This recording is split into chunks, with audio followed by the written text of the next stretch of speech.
Object oriented programming in C plus plus को हमने start किया हुआ था, जिसमें से आज हम देखने वाले हैं कि एक फ्रेंड फंक्शन मल्टीपल क्लासेस का भी फ्रेंड हो सकता है।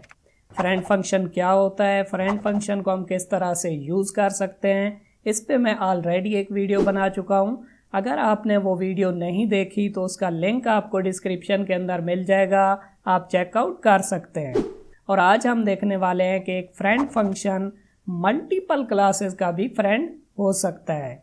और इस कंसेप्ट को समझने के लिए हम एक एग्जांपल प्रोग्राम भी देखने वाले हैं। और अगर आपने मेरी C plus plus programming series से रिलेटेड प्रीवियस वीडियोस को नहीं देखा तो प्लेलिस्ट का लिंक आपको डिस्क्रिप्शन के अंदर मिल जाएगा, आप चेकआउट कर सकते हैं। अस्सलाम वालेकुम फ्रेंड्स, वेलकम टू टेक्निकल अमार।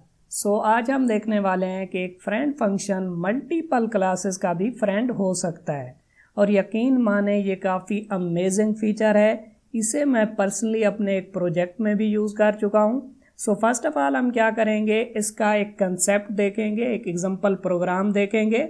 उसके बाद मैं आपको समझाऊंगा कि आप फ्रेंड फंक्शन को मल्टीपल क्लासेस में किस तरह से यूज़ कर सकते हैं, और मैं रियल वर्ल्ड एग्जांपल से आपको ये चीज़ समझाऊंगा।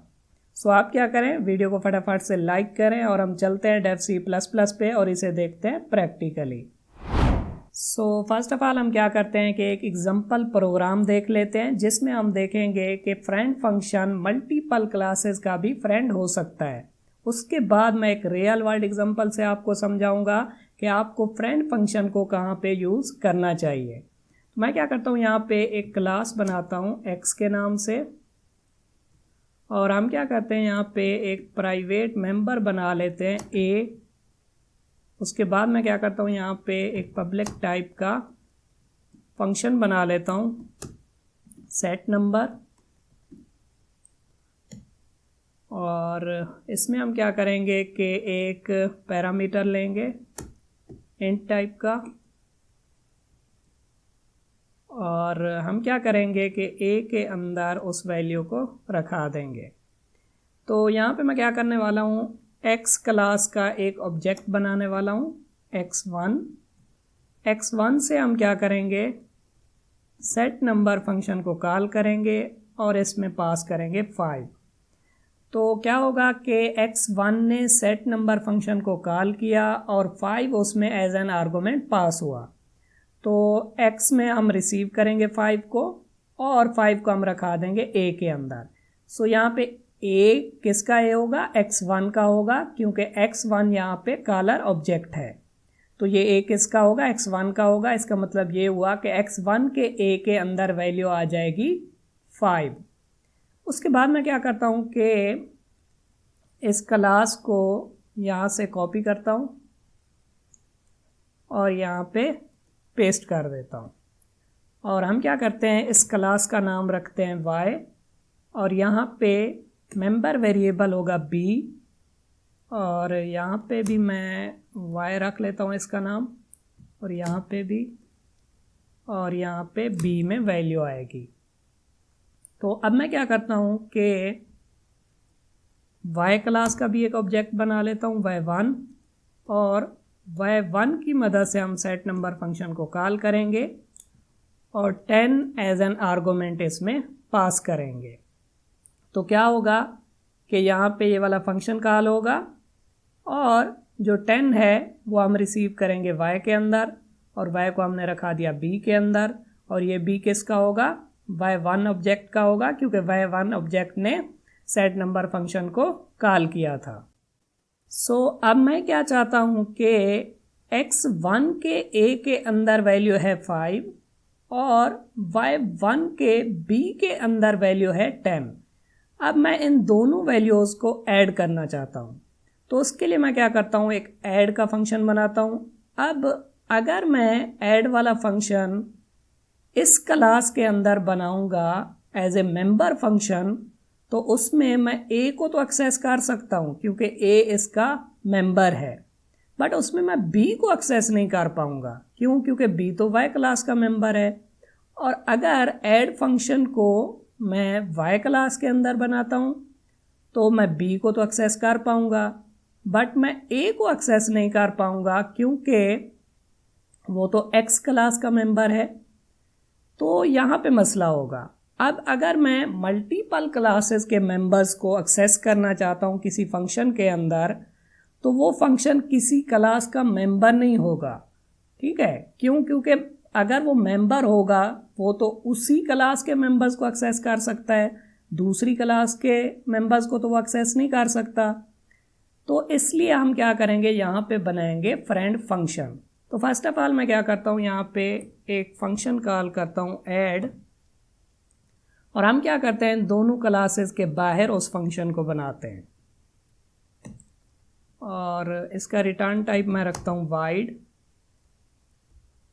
और उसके बाद हम क्या करते हैं कि यहाँ पे प्रिंट कराते हैं सम इज़, और यहाँ पे मैं क्या करता हूँ a प्लस बी कर देता हूँ। अब अगर कोई भी फंक्शन हम क्लास के बाहर बनाते हैं तो वो जस्ट क्या कर सकता है, पब्लिक मेंबर्स को एक्सेस कर सकता है, प्राइवेट मेंबर्स को एक्सेस नहीं कर सकता। a और b क्या है, प्राइवेट मेंबर हैं क्लासेस के, तो यहाँ पे वो एक्सेस नहीं हो सकते। बट हम क्या करेंगे, फ्रेंड फंक्शन की मदद से उन्हें एक्सेस करेंगे। सो यहाँ पे a और b किसके होंगे? अब फॉर एग्जांपल यहाँ पे हमारे पास दो ऑब्जेक्ट हैं x1 एंड x2। ठीक है, अगर हम कंसीडर करें कि a जो है वो x क्लास का मेंबर है, तो x क्लास का जो ऑब्जेक्ट है a उसका होगा। बट यहाँ पे तो दो ऑब्जेक्ट हैं x1 एंड x2, तो ये a किस ऑब्जेक्ट का होगा?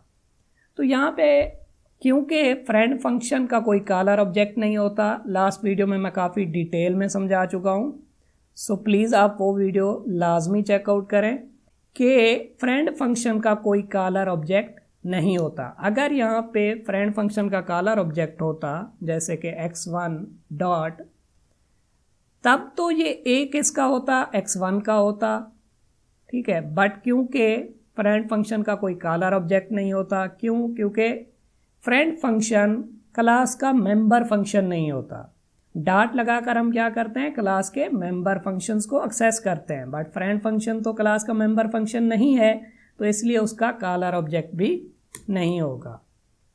तो हम क्या करेंगे, यहाँ पे ऑब्जेक्ट को पास करेंगे। ये भी मैं काफ़ी डिटेल में लास्ट वीडियो में बता चुका हूँ। तो हम क्या करेंगे, यहाँ पे ऑब्जेक्ट को पास करेंगे। तो मैं क्या करता हूँ, यहाँ पे x1 को पास करता हूँ और y1 को भी पास करता हूँ, क्योंकि हमें y1 की भी ज़रूरत है। और हम क्या करेंगे, यहाँ पे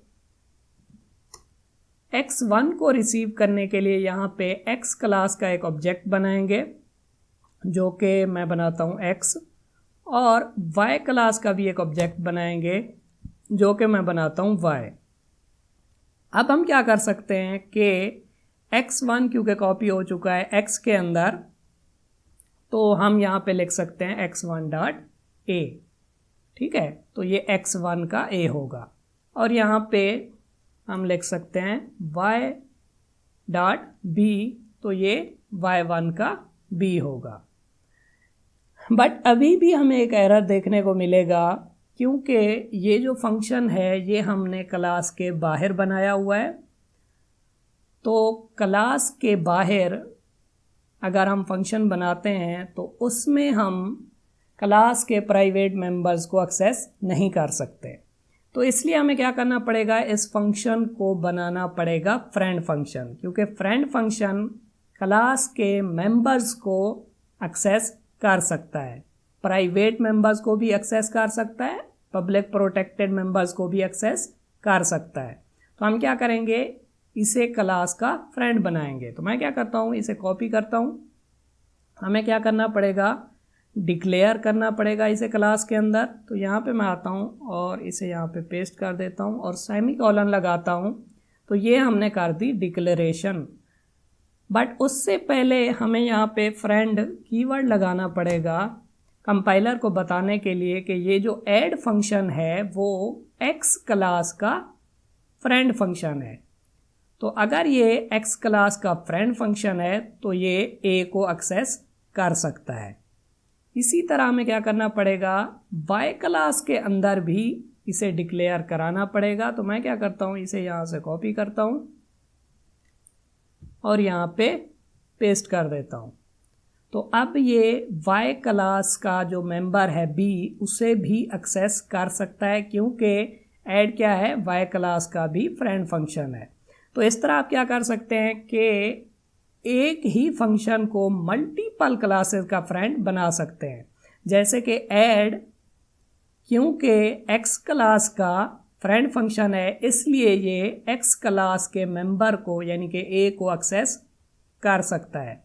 इसी तरह ये y क्लास का भी फ्रेंड फंक्शन है, तो इसलिए ये y क्लास के मेंबर को भी एक्सेस कर सकता है। तो इस तरह हम क्या कर सकते हैं कि एक फंक्शन को मल्टीपल क्लासेस का फ्रेंड बना सकते हैं। अब अगर मैं इसे कंपाइल एंड रन करूं तो हमें यहाँ पे एक एरर देखने को मिल रहा है। मैं क्या करता हूँ, इसे थोड़ा सा जूम करता हूँ। तो आप यहाँ पे देख सकते हैं कि हमें एरर शो हो रहा है, y has not been declared in function void add x and y। तो ये दरअसल क्यों हो रहा है कि आप यहाँ पे देख सकते हैं कि यहाँ पे एरर आ रहा है कि y जो है ना वो डिक्लेयर्ड नहीं है। दरअसल ये क्लास है हमारे पास x के नाम से, तो यहाँ पे कंपाइलर x को तो जानता है बट कंपाइलर अभी y को नहीं जानता, क्योंकि ये क्लास बाद में है। तो यहाँ पे कंपाइलर कंफ्यूज हो रहा है कि ये y क्या है। तो हम क्या करेंगे, इसकी फॉरवर्ड डिक्लेरेशन करेंगे। इस क्लास से पहले हम इसकी फॉरवर्ड डिक्लेरेशन करेंगे। हम यहाँ पे लिखेंगे क्लास और y एंड पे लगाएंगे सेमीकोलन, तो इसे कहते हैं फॉरवर्ड डिक्लेरेशन। ये दरअसल कंपाइलर को बताने के लिए होता है कि भाई साहब आगे एक क्लास आने वाली है y, तो कंपाइलर ये याद रखता है कि एक क्लास y भी होने वाली है, तो यहाँ पे कंपाइलर फिर एरर नहीं देगा। अब अगर मैं इसे कंपाइल एंड रन करूँ तो आप यहाँ पे देख सकते हैं कि हमें शो हो रहा है सम इज़ 15, और हम भी यही चाहते थे कि x1 के a के अंदर जो 5 है और y1 के b के अंदर जो 10 है वो आपस में ऐड हों और हमें यहाँ पे सम हो के मिले 15। इस तरह हम क्या कर सकते हैं कि एक फंक्शन को मल्टीपल क्लासेस का फ्रेंड भी बना सकते हैं। अब मैं आपको एक रियल वर्ल्ड एग्जांपल से समझाता हूँ। फॉर एग्जांपल आप एक शॉप मैनेजमेंट सिस्टम बना रहे हैं। शॉप मैनेजमेंट सिस्टम में आपने एक क्लास बनाई परचेज के नाम से, दूसरी आपने एक क्लास बनाई सेल्स के नाम से, और तीसरी आपने एक क्लास बनाई स्टॉक्स के नाम से। अब आपने क्या किया कि आप HP के 500 लैपटॉप लेके आए, तो स्टॉक में अब 500 लैपटॉप हैं आपके पास। और नेक्स्ट डे क्या होता है कि 200 लैपटॉप सेल आउट हो जाते हैं HP के। तो अब क्या होगा कि 500 हमारे पास HP के लैपटॉप थे स्टॉक में और 200 सेल आउट हो गए। तो अब बाकी हमारे पास स्टॉक में कितने लैपटॉप बचने चाहिए, 300। बट ये कैलकुलेशन होगी कैसे कि हमारे पास जो स्टॉक के अंदर क्वांटिटी है 500, उसमें से हम माइनस करेंगे वो क्वांटिटी जो कि सेल आउट हुई है। तो हमारे पास दो मेंबर वेरिएबल्स होंगे क्वांटिटी नाम से, एक सेल के अंदर और एक स्टॉक के अंदर। तो स्टॉक के अंदर जो क्वांटिटी है 500, उसमें से हम माइनस करेंगे 200 जो कि सेल की क्वांटिटी है। अब यहाँ पे हमें स्टॉक की क्वांटिटी की भी ज़रूरत पड़ेगी और सेल्स की क्वांटिटी की भी ज़रूरत पड़ेगी।